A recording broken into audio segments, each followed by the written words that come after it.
l'intérieur, à l'abri et au chaud, dans une atmosphère douillette et sensible. Nous allons pouvoir parler de littérature. Mais je pense que tu devrais parler un peu plus fort, parce que déjà qu'on a une qualité C'est exécrable. vrai, alors ça Si c'est tu le truc commences à qu'il faut parler que je me comme rappelle, voilà. comme une peluche. Comme une peluche. On n'a pas de... On va investir un jour dans un micro quand même.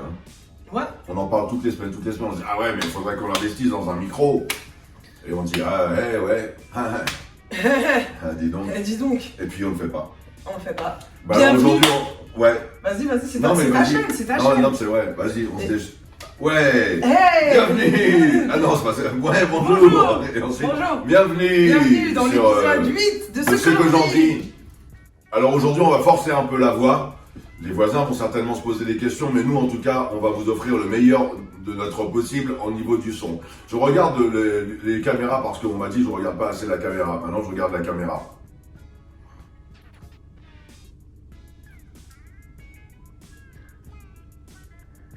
Aujourd'hui, c'est l'épisode 8 de ce que l'on dit. Oh, quelle inspiration. Waouh. Non, mais tu sais, c'est comme dans les séries Netflix.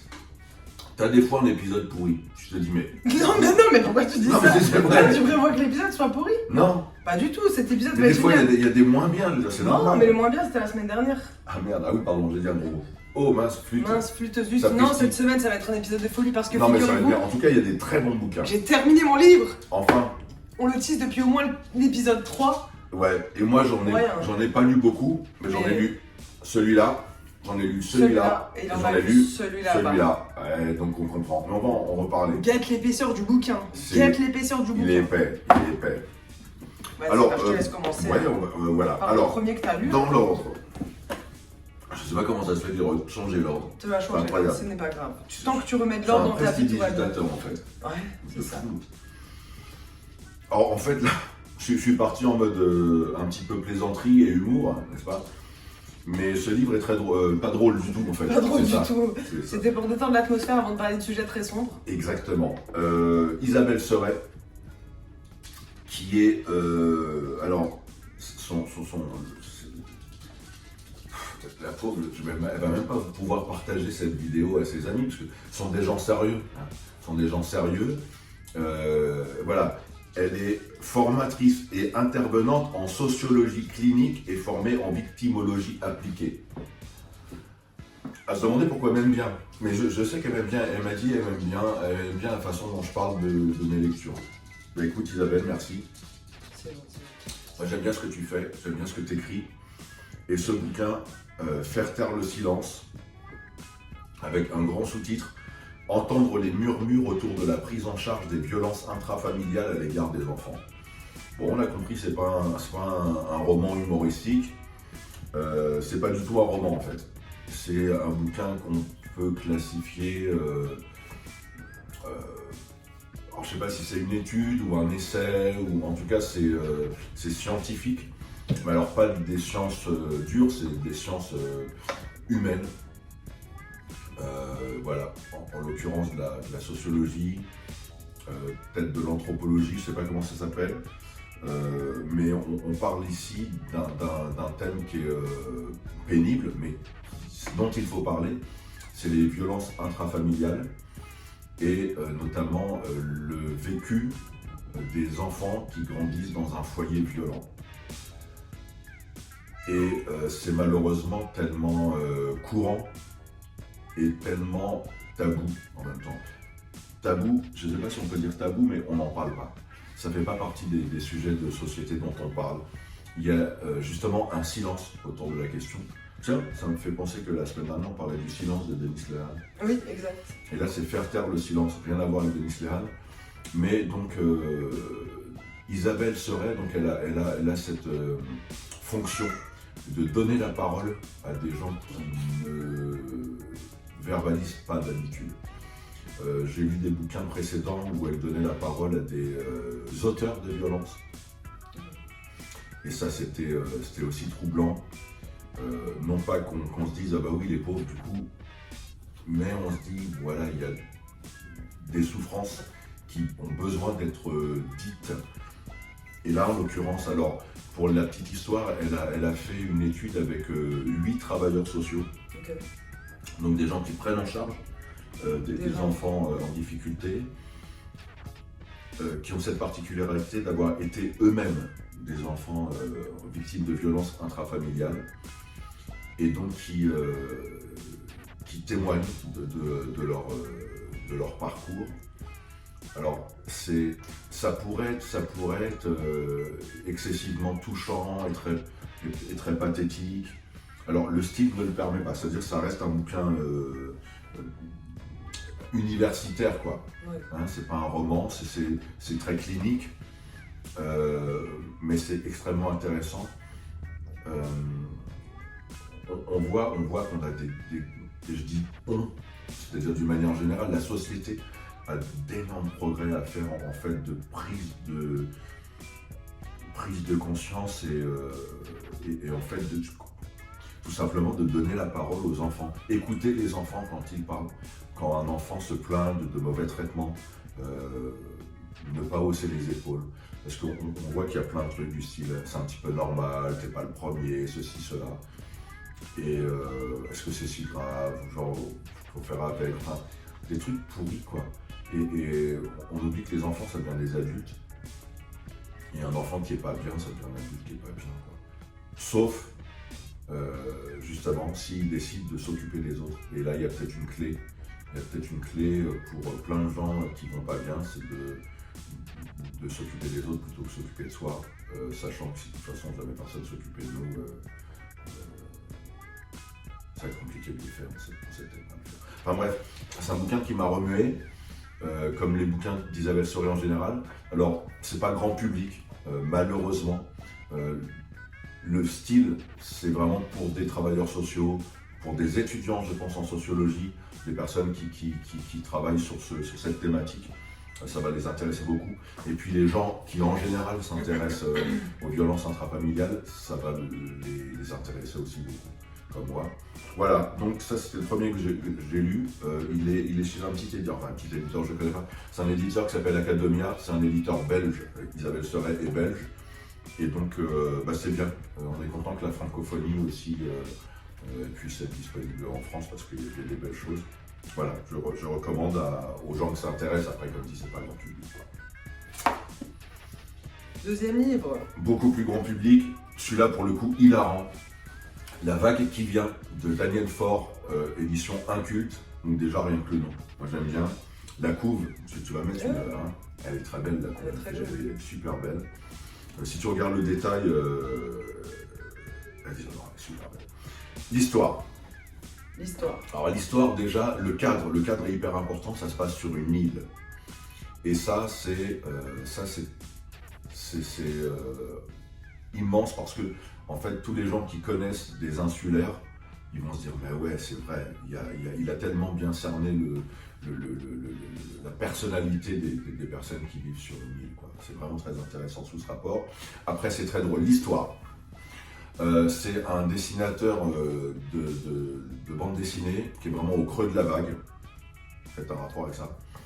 Qui est vraiment au creux de la vague. Son dernier album de BD, il a fait un flop, quoi. Et il décide d'aller panser ses plaies sur une île où il a une résidence secondaire. Genre se morfondre, quoi. Et là, il y a le maire du bled qui lui demande de faire une fresque pour la salle des fêtes. Sauf que en fait, c'est pas son job, tu vois, lui, il est dessinateur de BD. Ouais. Mais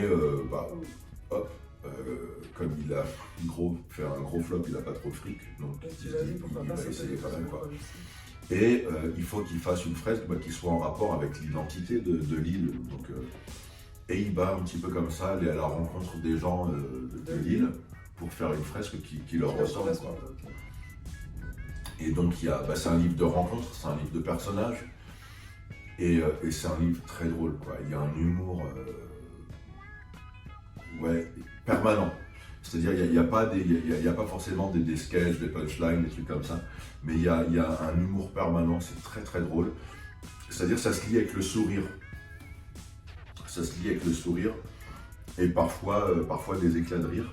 Pour autant, c'est pas une blague, c'est de la vraie belle littérature qui en fait développe la thématique de comment on existe à travers le regard de l'autre. Quoi. Okay. pour revenir à quelque Il y a chose quand même de la de sérieux. réflexion derrière. Genre. Ouais, c'est ça. Et bon, bah, c'est typiquement le genre de bouquin qui me plaît. Je suis très très fan de ce bouquin. Il est très très. Très très cool. En fait, les 3 bouquins dont je vais parler aujourd'hui, je suis fan à chaque fois. Quoi. Okay. Voilà, La vague qui vient de Daniel Forge est un culte. Là, le 3e, c'est pas un livre, c'est un monument. Un monument. C'est un monument. Il est imposant déjà. Ouais, il est imposant. Les Nomades du Fer de Eleanor Arnason, c'est un gros bouquin. Je ne vous le cacherai pas. Tu ne peux pas trop nous le cacher. Je ne vous le cacherai pas. C'est un gros bouquin de 580 pages. Tu vois, c'est dense. Hein. C'est pas genre écrit en gros avec des gros espaces. Non, il y a vraiment 580 pages. C'est de la littérature américaine, éditée aux États-Unis en 1991. Ok. Publié en français en 2023. Et là, on doit vraiment remercier les éditions Argyle, A-R-G-Y-2-L, qui sont une maison d'édition. Faites un tour sur le net, de toute façon, vous y êtes. Renseignez-vous sur cette maison d'édition Argyle. Ouais, c'est parce que. Bref. Pardon. Non, c'est une chanson. C'est une chanson, cette chanson. Ouais, bon, Vas-y. je pense à des chansons. Argyle. Le mec de la génération d'avant. Allez sur Argyle, allez voir Argyle. Ouais, renseignez-vous sur cette maison d'édition. C'est une maison d'édition, genre, j'ai envie de dire, sociale et solidaire, quoi. En tout cas, sur ce modèle économique. Et qui déniche des pépites, mais phénoménales, dans le genre littérature de l'imaginaire. Chaque fois que j'ai le privilège de chroniquer un de leurs bouquins, je me dis waouh, c'est fantastique ce qui m'arrive. Et là, vraiment, c'était. J'ai pas lu un livre, j'ai découvert un univers, quoi. J'ai vraiment découvert une planète, parce que l'histoire, c'est en fait une expédition de terriens qui partent en exploration dans l'espace parce que la Terre elle est décimée par la pollution, les guerres, enfin bref, ce qui se passe actuellement. Et dans leur exploration, donc t'as un équipage multiculturel de différents pays, etc. Et eux, ils découvrent une planète habitée. Et ils vont à la rencontre de ces habitants. L'idée, c'est qu'ils doivent aller à la rencontre des habitants, les étudier, sans influencer sur leur modèle de vie, quoi. Est-ce que c'est possible? C'est un petit peu l'enjeu du livre. Donc, ils découvrent une planète. En fait, on s'y croirait, quoi. C'est ça qui est génial dans le bouquin, c'est t'as l'impression la nana, elle était dans cette planète, ouais, elle en parle. Elle en parle, ouais, c'est ça. Tellement c'est énorme, tellement il y a un luxe de détails. Je sais pas comment expliquer ça, c'est vraiment très prenant et surprenant même. La société, le modèle de société qui existe sur cette planète, c'est le marque-page. En plus, c'est le marque-page. Le marque-page inclus, mais c'est vraiment. Modèle de société féministe. C'est le total matriarcat, c'est-à-dire qu'il y a des sociétés de femmes dont les hommes sont exclus. Donc, ce sont des femmes qui vivent avec des jeunes enfants et les garçons, à l'adolescence, dès qu'ils commencent à avoir des pulsions sexuelles, ils sont chassés. Ils sont chassés, ils vivent en solitaire. Et en fait, comment ils font pour se reproduire? Justement, quand il y a, alors c'est pas des humains, hein. Okay, c'est des extraterrestres. Ah, c'est des extraterrestres. Ouais, c'est sur leur planète. Alors ils sont vachement anthropomorphes quand même. Hein. C'est-à-dire ils ressemblent beaucoup à des humains. Et genre, ils ont comme les animaux, comme des chaleurs, genre. Voilà, des chaleurs, c'est ça. Et quand ils sont en période de chaleur, ils viennent se reproduire. Okay. Voilà, c'est ça. Et c'est vachement difficile d'en parler du coup parce qu'il y a tellement de choses dedans. Ouais, y a trop de choses donc l'exploratrice Lixia, elle va donc dans cette planète et puis là elle va rencontrer des gens. Elle va rencontrer des gens, chaque fois des gens qui ont des histoires à raconter. Donc dans le bouquin, tu as plein d'histoires de ces gens. Le début, j'ai vraiment aimé comment elle apprend le langage. Comment elle apprend le langage de ces extraterrestres. Il parle beaucoup avec des gestes. il y a des gestes qui ont des significations. Donc ça, en fait, voilà, mais elle te transporte dans un univers, c'est fantastique. Et elle fait réfléchir aussi sur des modèles de société. Alors, je suis pas pour, personnellement, une société où je serais un homme en dehors de la vie des femmes et qui serait là juste en tant que producteur, quoi, tu vois, ça ne m'intéresse pas. Mais par contre, on voit des éléments de sociétaux, comme par exemple la simplicité dans les rapports, la franchise, un mode de vie simple, basé sur la reconnaissance, sur l'échange. Ouais, c'est un bouquin, comment expliquer? C'est un livre culte, quoi. Déjà, je pense qu'aux États-Unis, ça doit certainement être un livre culte. En France, ça va le devenir. Et c'est ça, c'est ce que je voulais dire d'Argile. Ils n'éditent pas des livres qu'on va vite oublier. Ils éditent des livres qui vont devenir une partie importante de notre bibliothèque. Et voilà, les nomades du fer vont pas devenir une partie importante de notre bibliothèque. C'est tout pour cette quinzaine. J'ai pas lu beaucoup, bon, ou bien si, mais j'ai pas lu beaucoup de livres, mais j'ai lu beaucoup de pages et j'ai lu beaucoup de belles choses. Hein. Je suis très content. Tu n'as pas lu le livre audio cette semaine? Enfin, écoutez le livre audio? Non, si, je suis en train, mais j'ai pas encore fini, voilà, okay. C'est ça. Et toi, ma chérie, tu as fini ton livre? Et moi, enfin, j'ai terminé L'amie prodigieuse d'Elena Ferrante. Elena Ferrante. Je le dis non avec peu de fierté. Non, mais tu peux. Donc c'est un livre de, je vais quand même, 430 pages et c'est écrit assez petit. Hein. Ouais, c'est un livre de poche de 430 pages. C'est un livre de poche de 430 pages. Donc ça m'a plu, c'était intéressant. D'accord. C'est un roman autobiographique, ok. Je pense. C'est quelqu'un qui raconte sa vie, c'est autobiographique. Logiquement, à moins que ce soit une fausse. Non, mais j'ai l'impression que c'est la réalité des choses. Après, je ne suis pas allée voir si c'était réel ou pas, mais je pense que c'est réel. Je pense que c'est sa vraie vie à Elena. Donc ça parle de l'enfance jusqu'à l'adolescence d'Elena. Donc qui grandit à Naples, dans un village assez pauvre, où elle est fille du portier de la mairie et sa copine. Et donc ça part donc d'Elena et de sa copine Lila qui, elle est fille du cordonnier, donc du quartier. Hein. Ils vivent tous dans le même quartier. Et donc ils racontent leur vie, leurs petites aventures, leurs petites histoires de petites filles. Ils vont à l'école, machin, et à un moment donné, donc leur chemin se sépare parce que Elena, elle continue d'aller à l'école. Et Lila, elle, ne va pas dans les écoles supérieures, donc elle s'arrête à la primaire. Je pense que ça correspond à la primaire d'aujourd'hui. Donc Elena, elle continue le lycée, et on va dire que Lila n'y va pas, elle va travailler à la cordonnerie avec son père. Donc ils ont plus trop la même vie, elle est à fond dans les études. Et en fait, Lila, elle est super intelligente. Si elle avait continué les études, elle était, on va dire, plus forte que Elena à l'école. Et Elena, ils ont toujours eu une espèce de compétition comme ça, à savoir qui était la plus forte. Et Elena, elle se sent toujours un petit peu inférieure à Lila, elle est toujours impressionnée par tout en fait. Elle est impressionnée par tout. Elle est un peu admirative de son amie. Et elle a pas trop conscience, mais son amie, au final, elle est aussi un petit peu admirative d'elle. Enfin bref, et donc il se passe toutes les histoires. Mais c'est bien détaillé, tu t'y plonges. Tu vois, des fois j'étais à Napoli dans les années, je sais pas, l'époque, quoi, de cette époque-là, et tu lis les petites histoires avec les frères Solara et tout, les petites Fiat Millicento et tout, les petites bagarres de rue avec les riches, les quartiers riches, quartiers pauvres et tout, c'était bien. Et donc machin, donc tout, donc l'histoire, ils te racontent leur vie, je vais pas te raconter tout, mais voilà. Et donc ça se termine à la fin sur donc le mariage de Lila. D'accord. Qui elle se marie, donc du coup, elle se marie avec Fernando, non? Si? Non, Fernando c'est son père. Fernando c'est le père de Lila. Bref, avec comment il s'appelle? Marcello. Non, pas Marcello. Marcello, oui, il y a des histoires avec Marcello aussi. Il y a des histoires avec Marcello. Comment il s'appelle? Silvio. Stefano, je crois. Stefano. Bon, en fait, les gens, là, ils sont en train de dire, on s'en fout. C'est Stefano, ouais, donc ou alors ils disent, parce qu'ils l'ont dit, mais c'est Stefano. c'est vrai, je suis pas allée aussi. Qu'il a lu, je suis pas aussi importante que toi je suis pas aussi importante, je suis pas aussi douée que toi dans le parler, déjà, ça se voit là tout de suite. Mais dans la résumation, dans le résumé de roman, quoi.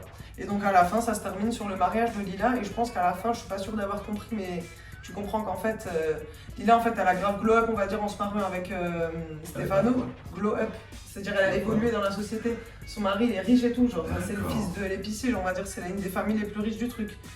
Mais Pas finalement, grow up. non, glow up, glow. C'est sûr que c'est glow up, c'est pas grow up. Ouais, Parce que c'est. glow, c'est bizarre. Grow, c'est. Glow, c'est À mon shiny. avis, c'est grow Ouais, up. on s'en fout, bref. Ok. Voilà, et donc à la fin, Lila, elle se marie avec Stefano. Et Elena, elle continue de faire ses petites études, quoi. Et donc, fin de l'histoire. Bah, fin d'histoire, en fait, à la fin, t'as une petite truc qui te fait comprendre que finalement, moi j'ai compris ça comme ça, Mhm. que finalement Lila elle s'est mariée avec Stefano et que du coup elle a la best life de tout le monde, mais que finalement son mari il est peut-être pas si gentil que ça. Et il y a un tome qui suit, je crois. Non Bah, ça je sais pas, du coup, comme dit, je me suis pas du tout renseignée sur les auteurs précis. D'accord, sur donc dans les précédents commentaires, avant. les gens qui savent, si vous pouvez nous dire s'il y a un bouquin qui. S'il y a une suit. suite, S'il y a une suite, je l'offrirai à ma fille. voilà, il me Parce que l'offrira. c'est Ah, ma fille. voilà, donc c'est ainsi. Je suis désolée pour ma. Non, je suis pas Non, c'est désolée, bien. c'était Pourquoi bien. tu veux être désolé Bah, je sais pas, parce que j'ai Les gens, l'impression ils que j'ai payent pas pas, été ils viennent très. Ouais, c'est vrai, gratuitement. mais gratuitement. Attends. Si vous voulez plus de chroniques de chats, Et puis, ouais. Non, attends, Mettez-le ils viennent en gratuitement. commentaire. Et en plus, vous regardez ce qu'on fait. Parce que c'est pas un travail. non, c'est vrai. Ils sont assis. Ils sont là, peut-être Ils sont ils assis, sont couchés regardent. même. Ils peuvent. Peut-être même ils sont aux toilettes. Peut-être, ouais. Ou tellement ils s'ennuient, ils regardent ça parce qu'ils Regarde. font rien de leur vie. Ils sont- Alors que nous, voilà, on essaye de faire des vidéos. toi, t'as lu un J'ai lu bouquin, un livre, t'essayes j'ai d'en pris du parler. temps à en faire. Tu vas pas tout J'ai pris du temps à en faire, moi. C'est bien, Français, ma beaucoup chérie. parlé, vous. C'est bien. Non, c'est bien. Bon, il faut être content de ce qu'on fait. Nous, on est content de Je ce suis qu'on fait. contente de ce que je fais. Je suis fière d'avoir lu ce livre. Ça fait des années que j'avais pas lu le livre. J'avais Et- lu donc le Joe Star, le petit Didier, la Voilà, deuxième livre. Deuxième livre. En une année, j'ai lu 2 livres, alors que C'est pendant, bien. on va dire, 7 ans, je n'ai pas lu le livre. Bah, voilà. C'est génial. Donc c'est bien ce qu'on a fait. Et puis même si vous vous ennuyez parce que vous regardez cette chaîne parce que vous n'avez rien à faire de la journée, Ou même parce si que vous êtes t'aimes en bien. train de faire Parce caca, que t'aimes bien. nous, on est content que vous nous regardiez. Ça nous fait On vous plaisir. méprise Lâchez pas. un petit like. On disait ça, il n'y a rien de méprisant. Nous aussi, on regarde des vidéos, pour tout vous dire. Nous Franchement. aussi. Des fois aussi parce qu'on s'ennuie. Des fois, alors moi, pas quand je fais caca, parce que quand je fais caca, je joue à Ah, bah, pas de bout. Non, je joue à un petit jeu de flipper. Vas-y, on s'arrête là, ouais. Mais on s'arrête là. Donc, on se revoit dans 15 jours. Ouais, mec. Ouais, super bien. Merci beaucoup. Et n'oubliez pas, pensez à vous abonner. 31, c'est pas beaucoup. C'est pas Merci beaucoup. les 31. Mais tous les autres qui sont pas abonnés, qu'est-ce que vous faites, les gars? Qu'est-ce que ça vous Qu'est-ce coûte? que ça Abonnez-vous. vous coûte? Gratuit. Mettez Gratuit. des commentaires. Alors, j'allais dire même pour nous insulter, non. Non, mais non. Non, Voilà, ne nous c'est vrai. insultez pas. Soyez Restez gentils, soyez courtois. Restez courtois et polis dans les Et commentaires. poli dans les commentaires. D'accord. Essayez d'être positif, constructif même. N'hésitez pas peut-être à nous recommander des lectures, à parler de. Bien sûr. Si vous avez lu vous-même ces livres et dire Ah, moi aussi, je l'ai lu. voilà ce que j'en pense. Voilà, un truc un petit peu édifiant, on a besoin de ça. On a besoin de D'accord. retour, on a besoin d'échanger avec vous, on a besoin. Et puis aussi, non mais vas-y, on a Non, besoin. c'est tout, c'est Et puis fini. aussi, liker comme on dit. Hein. Liker, Ouais. vous connaissez le principe, Ouais, vous mettez direct. un petit pouce en l'air comme ça. Pourquoi Parce que en fait, ça va permettre à être recommandé sur plus de personnes qu'on regarde demander. Hein. La petite barre à droite où tu dis, je leur ai demandé. Et quand même, je regardais. Tu vois, c'est le principe, ça m'intéresse pas, mais je vais quand même regarder. Allez, c'est parti. Et nous, on se retrouve des fois dans la colonne de droite, et plus vous allez mettre Liker. le petit pouce comme ça, et plus on risque de se retrouver dans la colonne de droite. C'est tout. Merci, à bientôt. À bientôt, les amigos.